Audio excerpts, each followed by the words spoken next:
நாங்கள் உடனடியாக அதை கேட்கும்போது அது யாருமே அதை செவி சாய்க்கலை.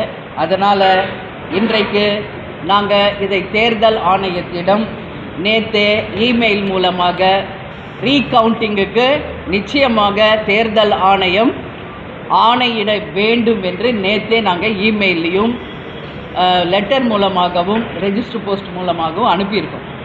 எனவே நான் தேர்தல் ஆணையத்தை தேசிய முற்போக்கு திராவிட கழகத்தின் சார்பாக கேட்டுக்கொள்கிறேன். மீண்டும் நிச்சயமாக அங்கே ரீகவுண்டிங்கை உடனடியாக செய்து என்ன அங்கே ஆக்சுவல் ஓட்டு வந்தது என்பதை நிரூபிக்கணும். உண்மையிலேயே அது இல்லை அப்படின்னா நான் தலைவணங்கி ஏற்றுக்கிறேன், அதில் எந்த மாற்று கருத்துமே கிடையாது. ஆனால் இது சூழ்ச்சி செய்யப்பட்டு வீழ்த்தப்பட்டிருக்கிறார் விஜய் பிரபாகர். இதுதான் உண்மை. நான் என்ன சொல்கிறேன், 50-60 வருஷமாக கட்சி நடத்துகிறீங்க, ஆட்சியில் இருக்கீங்க. ஒரு சின்ன பையன் முதல் வாட்டி தேர்தலில் நிற்கிறாரு. அப்படி ஜெயிச்சாதான் என்ன போச்சு உங்களுக்கு? 39 தொகுதி நீங்கள் ஜெயிச்சதை அறிவிச்சிட்டு இருக்கீங்களே. ஒரு தொகுதியில் கடைசி வரைக்கும் போராடி வருகிறாரே ஒரு இளைஞர். அப்படி பெரிய மனசோட நீங்கள் அவரை ஜெயிக்க வச்சுருந்தீங்கன்னா இந்த ஆட்சியை நான் தலைவணங்கி நான் போற்றி இருப்பேன், வரவேற்றிருப்பேன்.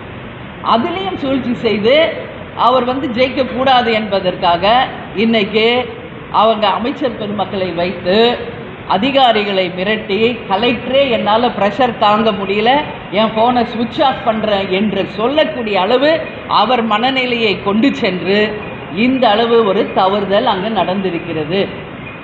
எனவே தேர்தல் ஆணையத்திடம் கேப்டனோட ஆசியுடன் நாங்கள் தேமுதிகவின் சார்பாக தேர்தல் ஆணையத்துக்கிட்ட நாங்கள் கேட்டுக்கிறோம். மீண்டும் விருதுநகர் தொகுதியில் ரீகவுண்டிங் நிச்சயமாக உடனடியாக செய்ய வேண்டும் என்று நான் இந்த ப்ரெஸ் மீட் மூலியமாக நான் கேட்டுக்கொள்கிறேன். எனவே நிச்சயமாக அவங்க அந்த ரீகவுண்டிங்குக்கு அனுமதித்தால் அதை நாங்கள் உடனடியாக தலைவணங்கி ஏற்று அந்த ரீகவுண்டிங் ஒரு பொதுவான ஒரு ஜட்ஜு முன்னாடி நியாயமாக அந்த ரீகவுண்டிங் நடக்கணும். இதே ஏஆர்ஓ அதே ஆர்ஓ மூலியமாக மட்டும் இல்லாமல் ஒரு பொதுவான ஒரு ரிட்டையர்ட் ஜட்ஜ் முன்னாடி அந்த ரீகவுண்டிங் செய்யப்பட வேண்டும்.